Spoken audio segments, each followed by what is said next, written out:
আসসালামু আলাইকুম ভাই। দেখেন আজকের কুয়াশার ভাবটা কি, মানে কি পরিমাণ কুয়াশা পড়ছে। যে এই যে অফিসে যাইতাছি, মানে অফিস থেকে আইসা খাইয়ে টিয়ে আবার যাইতাছি। এখন বাজালো 9টা বাজে। তো দেখেন কীভাবে কুয়াশা। আবার মনে করেন আমি গেছি হলো 6টায় গেছি, মানে বাসা থেকে বের হয়েছি 5টায়।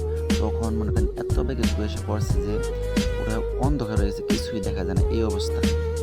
তো তখন মনে করেন গেছি অনেক কষ্ট করে, যাইতে অনেক কষ্ট হয়। তারপরও মনে করেন কিছু টাকার জন্যই তো যাই, মানে কামের জন্য। কাম না করলে খাওয়া তো আর এমনি আসবো না, তাই না? কাম তো করতেই হইব। তারপরও আলহামদুলিল্লাহ আমি খুশি আছি, কারণ হালাল টাকা কামাই করি, খাই, সমস্যা নেই। তারপরও দেখেন কী বেগে কুয়াশাটা পড়ছে যে এই কুয়াশাতে যাইতে হয়, যাইয়া পরে কাম করতে হয়। তাও সেই 5টার সময় উঠতে হয়, পরে যাইয়ে মানে কাজ কাম করে পরে আসতে হয়। পরে যাই হোক, দেখেন আজকে কুয়াশাটা পড়ছে কি বেগে। আর এই হলো আমাদের আকিজের গেট, মানে এটা হলো আকিজ গ্রুপ। এই যে এখানে কাজ করি। তো এখান থেকে পরে ভিতরে যাইতে হইব। ভিতরে গেলে এই যে এরকম ঘর আছে, এর ভিতরে কি কাজ করি।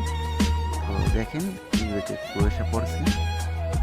তো যাই হোক, শীত মোটামুটি সব জায়গায় বেশি পড়ছে, কুয়াশা পড়ছে।